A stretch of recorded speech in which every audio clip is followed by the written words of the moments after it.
glad that everybody is here that is here. So we're glad that you're here.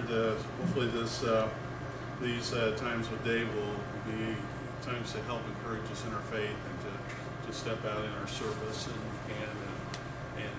trust in God. And so as we start, I'm going to start with prayer and then have Dave come and speak to us.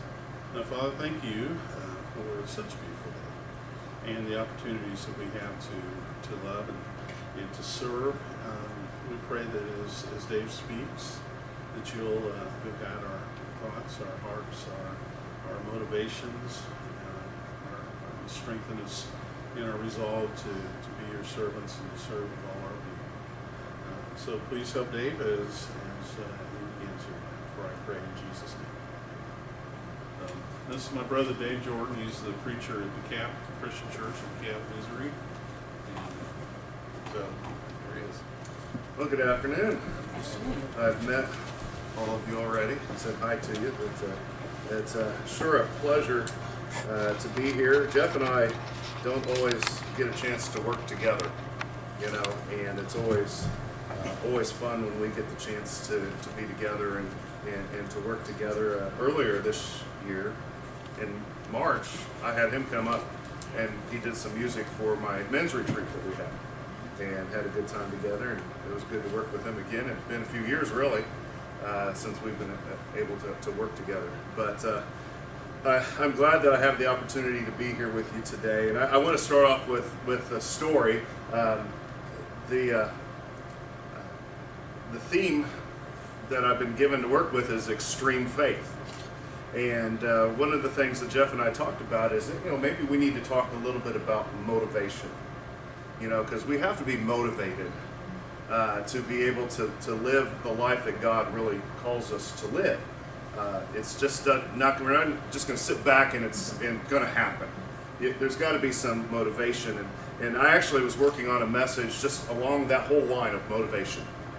And it just wasn't coming together. So I texted Jeff and said, it's not coming together, can I do something else? And he said, okay. But I still think that this works with my message. As we begin, I just want us to consider motivation. And consider this man named John, who really wanted to lose some weight. He had let himself go too long. He was single. He wanted to find a girlfriend and, of course, then get married. But he felt that maybe the way he looked was keeping him single. He went to the gym. He exercised. He tried to eat right, but lost a few pounds, but really didn't make much of a difference. And he was kind of at his wit's end, trying to figure out, how do I lose this weight? How do I get in shape? And he went to his preacher and just shared with him what was going on, because he was so frustrated. And maybe my preacher can help me know how to lose some weight. And sure enough, his preacher listened to him, and he told him he knew exactly what to do. And he simply just told John that he would send someone over to his house in the morning at 6 o'clock and to be ready to do whatever he was told to do. So John seemed like that was a little strange, but okay. I put my trust in my preacher. I trust he's not going to steer me wrong, so I'll do it. And 6 o'clock the next morning came, and there was a knock at his door. He opened the door, and there was this beautiful woman standing at the door. And she simply said to him, if you can catch me, you can have me. And she started running. And he chased after her. And he chased, and he chased, and he chased. 6 months went by every morning, knock on the door. If you catch me, you can have me. And he started losing weight. He was getting in shape. And one day, he almost caught her. The next day came. The knock came. He opened the door, but it wasn't the same girl. There was another girl at the door that said, the preacher said, if I can catch you, I can have you. And off he ran. I'm so thankful that I can be here. It's always a joy to spend time with God's family wherever they are. And I just want to be a blessing to you. I know that you already have been a blessing to me. And what I want to do, I just want to ask, what is your motivation? What is your motivation for this weekend, for today's session, tomorrow morning, and tomorrow, after the dinner? We know what John's motivation was, don't we? Oh, it was to catch the girl, or was it to lose weight? So maybe he had a couple of different motivations there. But what is your motivation to be here today? Is it to support Jeff? Some people might come and just have to support the minister because he's doing something. Is it to support the ministry of the church? Is it to help yourself grow in your faith and your knowledge and your motivation for the kingdom of God?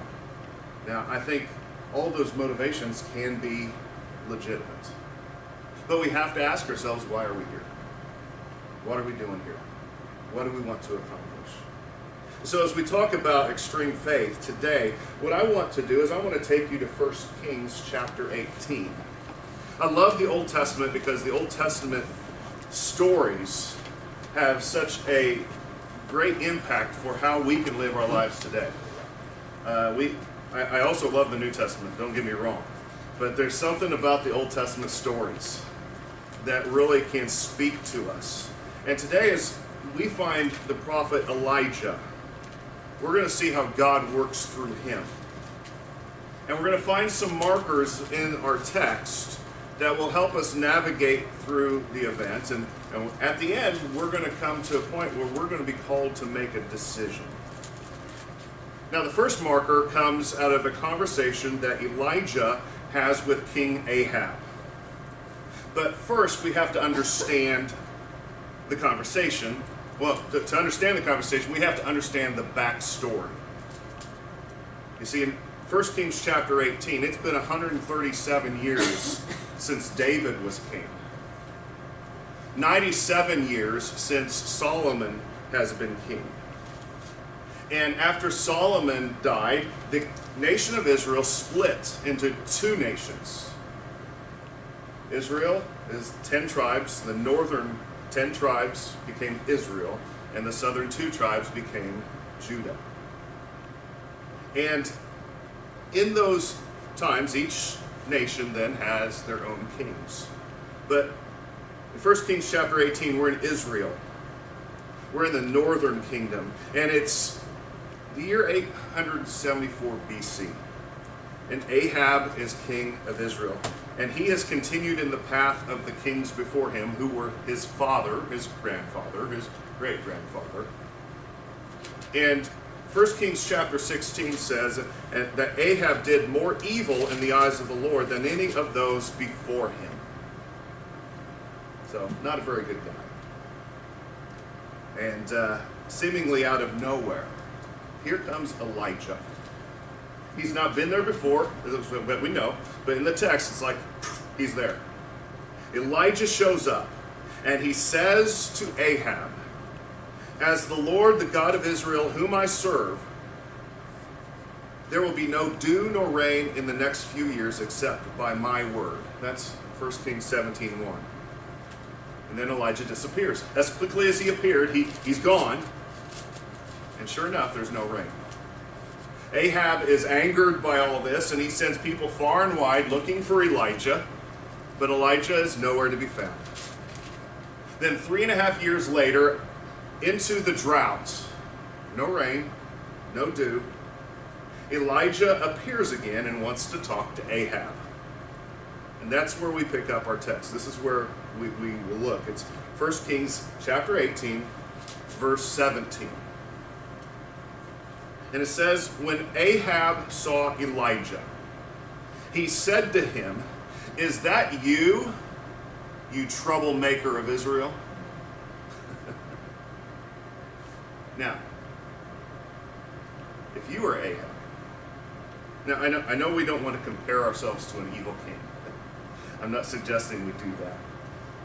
But if you were in Ahab's shoes, what would you have done when you saw Elijah?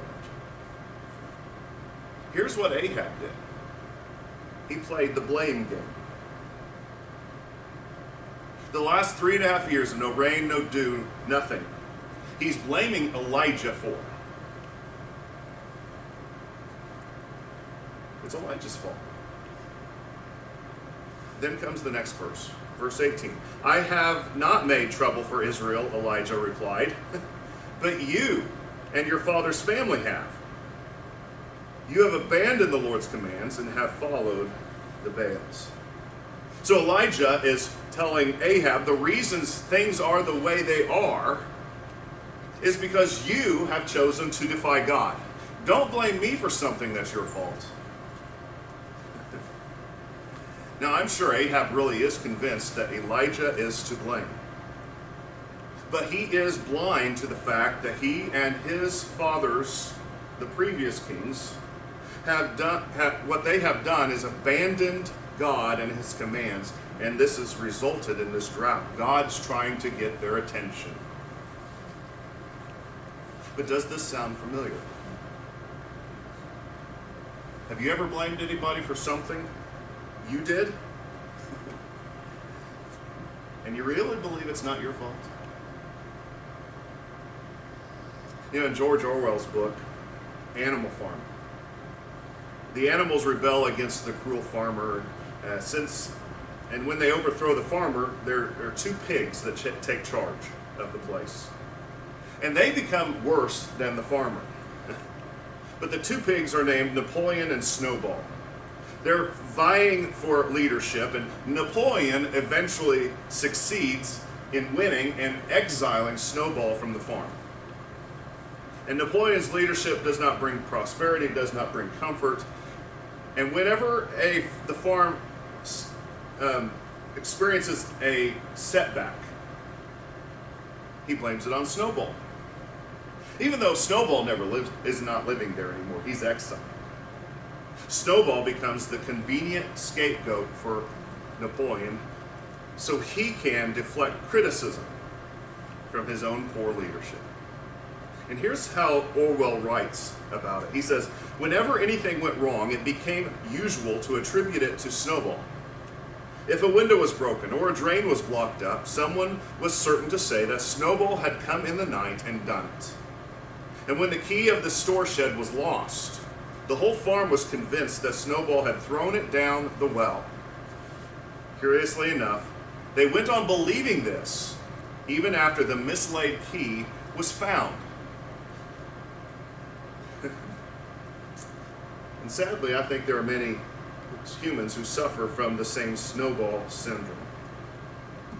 We tend to not look at ourselves and see our own faults.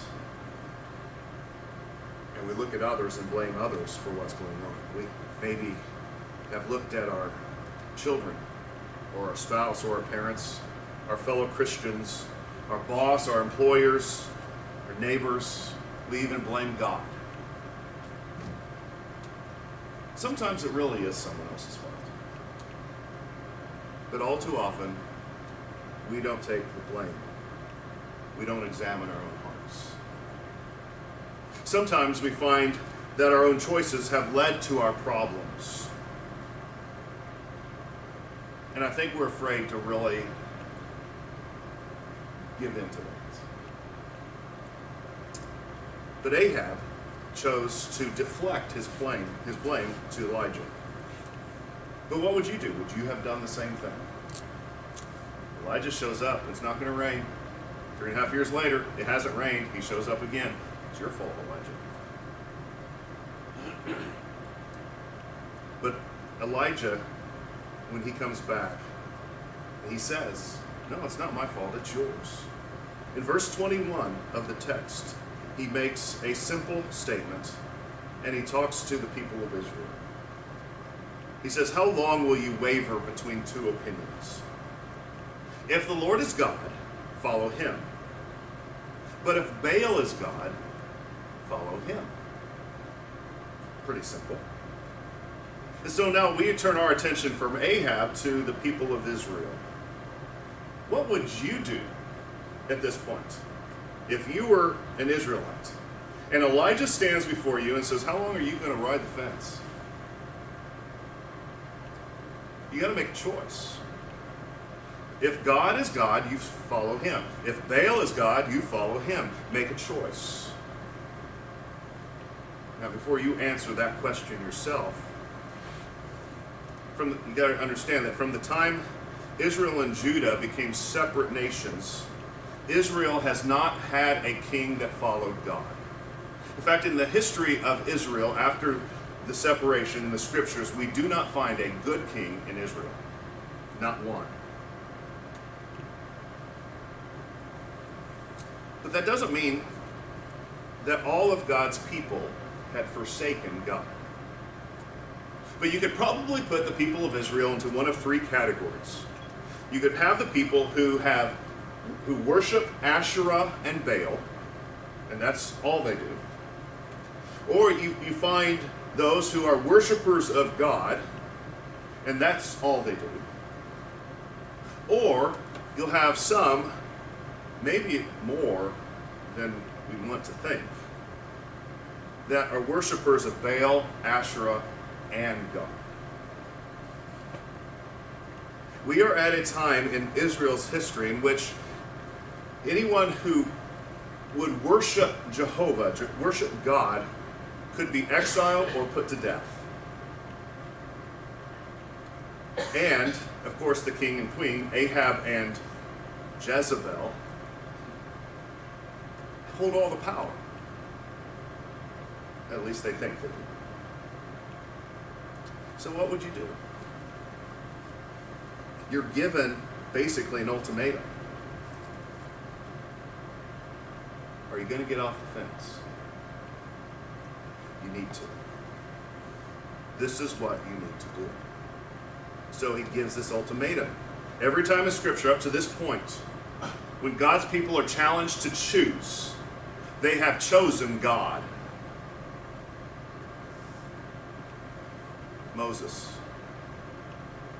choose life or death. We'll choose life.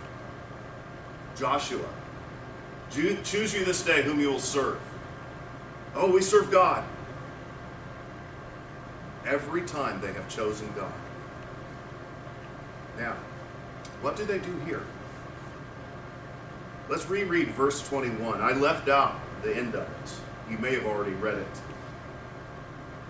to yourself, but it says, how long will you waver between two opinions? If the Lord is God, follow him. But if Baal is God, follow him. But the people said nothing. Nothing. They said nothing. They did nothing. They were the original Sergeant Schultz from Hogan's Heroes. You remember him? I see nothing, I hear nothing, I know nothing. Although he saw everything, he heard everything, and he knew everything. Well, maybe not everything, but enough. How closely do you think that relates to our current culture? We are surrounded today by all kinds of idols that are worshipped in our culture. We are confronted by propaganda that denies or defies God's commands and his words. What are we doing about that? What are you doing? Are you wavering between two opinions? Are you riding the fence?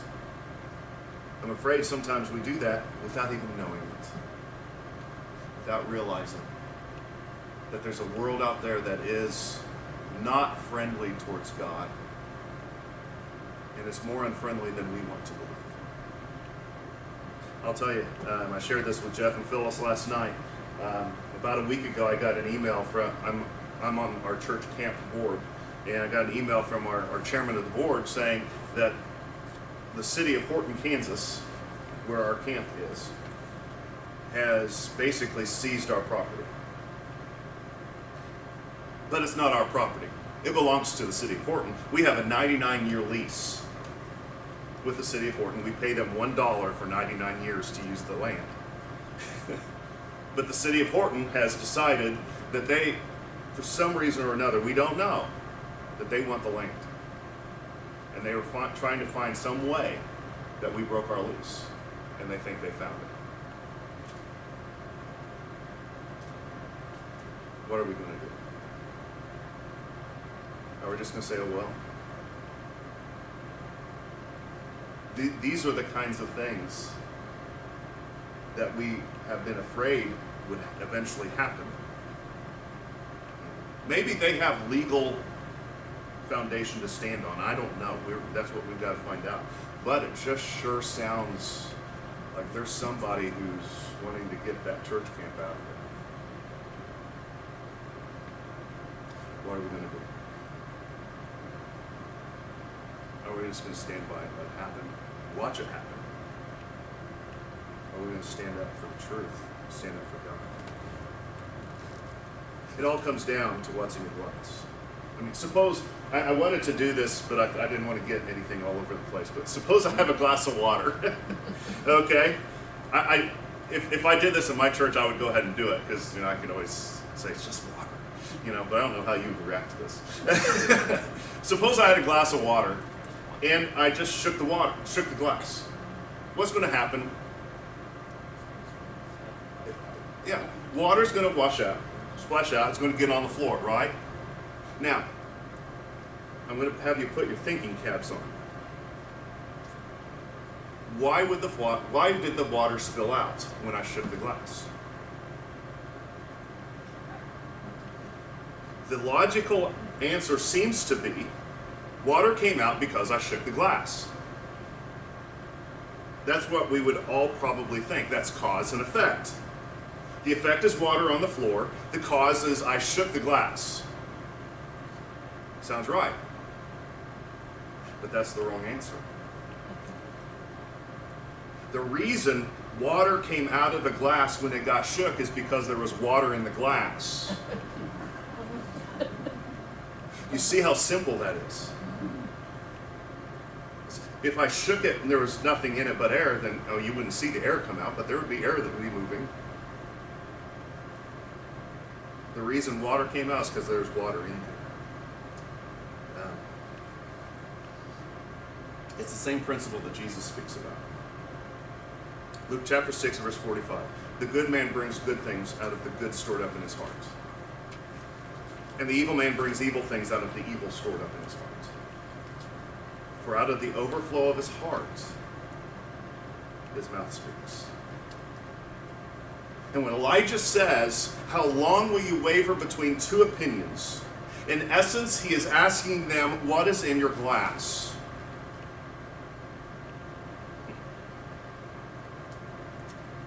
There will come times when your life will get shook up. I'm looking at a group of people that I have a feeling know that. Your life's gotten shook up sometime or another, I'm sure. But what spills out of your glass is what you put in there. So what's in your heart? That's your glass. Is it your possessions? Is it your lust, your ego, pride, addiction, deceit, dishonesty, contentiousness, negativity? I mean, the list could go on, right? Or is it love for God? Is it love for others? Is it purity? Is it holiness? Is it righteousness? Is it faithfulness? Is it kindness?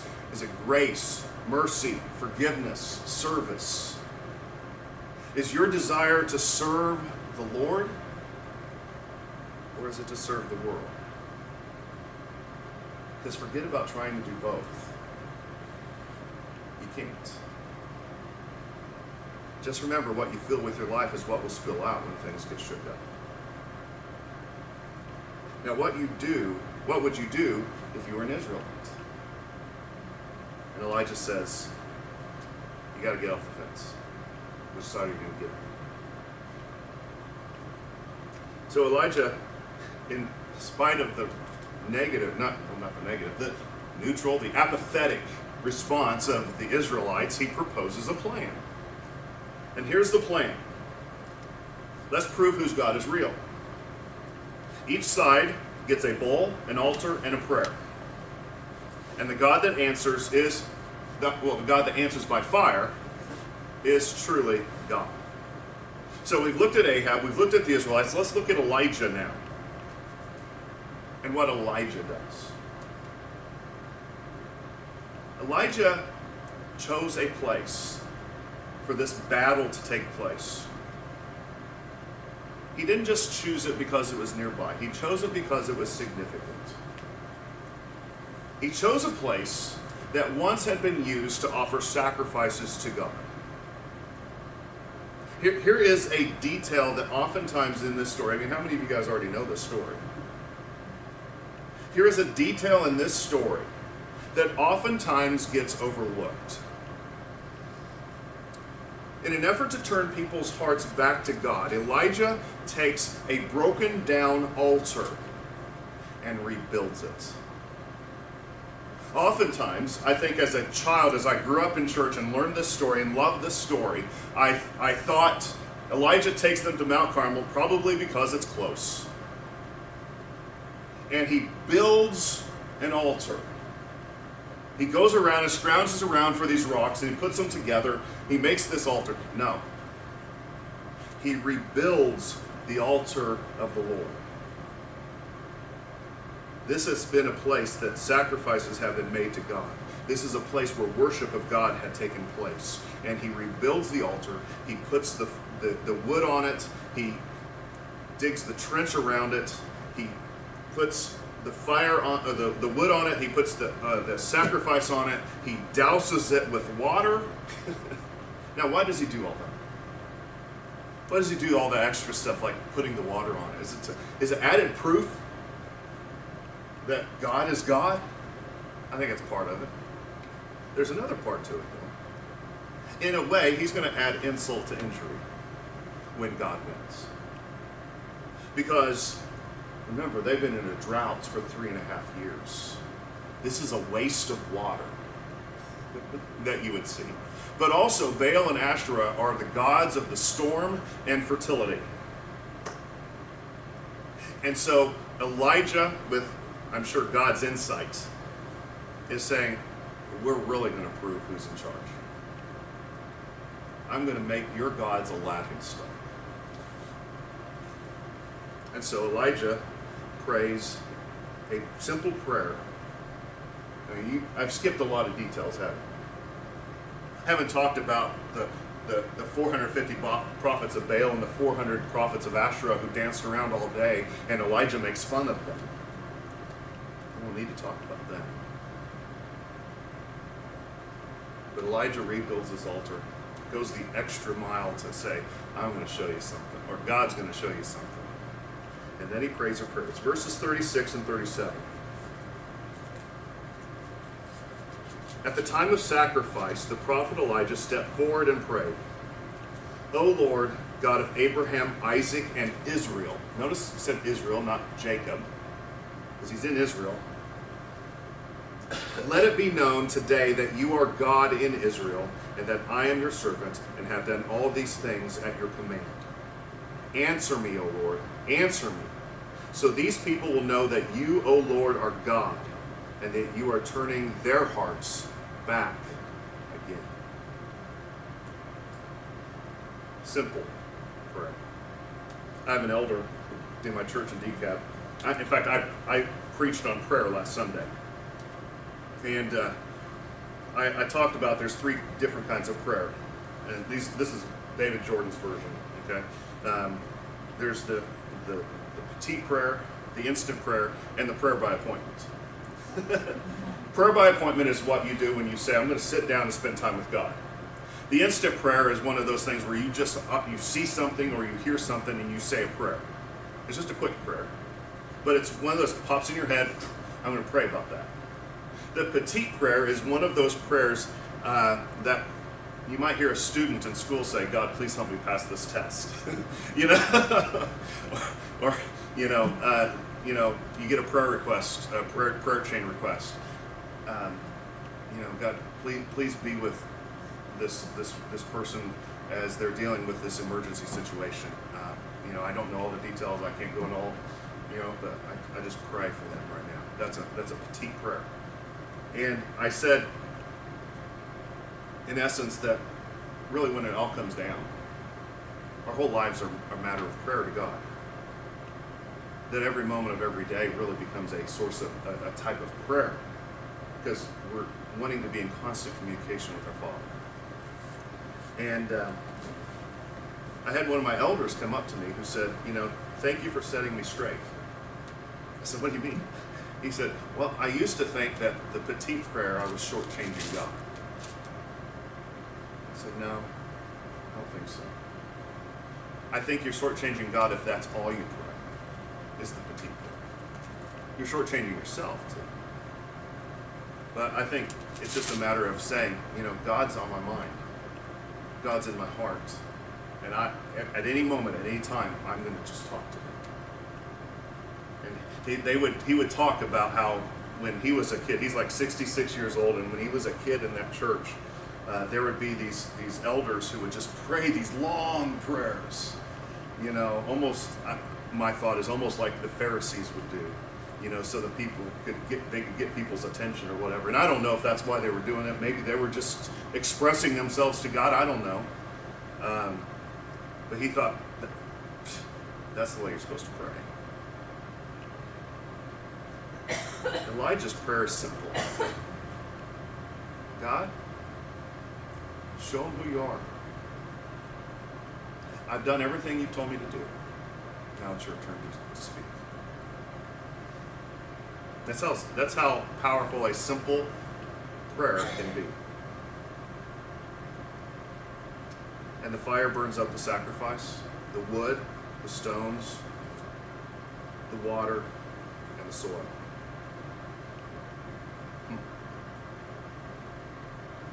What if you were Elijah? Would you have done the same thing? Would you have taken that stand? Would you have exhibited such faith? I mean, this is what we would look at and say, that's extreme. Would you repair the broken altar? Peter says it this way in 1 Peter 3:15. Set apart Christ as Lord in your hearts. And he says more, but just get that. Because I think what I'm going to read next, you're going to say, oh yeah, I recognize that. And I think I've probably heard that first part, but it's all there together. Set apart Christ as Lord in your heart. Make sure he's there. And always be prepared to give an answer to everyone who asks you to give the reason for the hope that you have. We know all that last part, don't we? We've heard that. My guess is Jeff's probably preached from that. I don't know. But set apart Christ as Lord in your heart. In other words, make sure that he is the priority. Make sure that your life is filled with him. So that when your glass is shaken, it is his fullness that comes out. If you do, then you will be prepared to stand up for him. That may mean rebuilding some altars, getting people's attention, reminding some people of the importance of God's words, his commands, and his promises. See, Elijah reminded the Israelites that day of what had been ignored. And when he said, what are you going to choose? They said nothing. But after they saw the power of God, in verse 39, here was their response. The Lord, he is God. The Lord, he is God. Verse. It's easy to believe when you've seen it, isn't it? But you know the truth. What will you do? What kind of faith will you exhibit in this community? See, we have three choices here. We can be Ahab, we can be the Israelites, or we can be like Elijah. But no matter which one you are more like, you have choices to make. The interesting thing is that when Elijah gives them the challenge, and they said nothing, by saying nothing, they made a choice. By doing nothing, they made a choice. What will you do? What will we do? Father in heaven, I just pray that you would just work in our hearts and our minds, our lives, as we serve you, whether it is these fine people here or it's me up in DeKalb, Missouri. I pray that your Spirit would just work within us and through us, and that we would be willing to stand and maybe rebuild some altars, maybe reclaim some land that belongs to you, some territory that the devil has successfully taken away from you.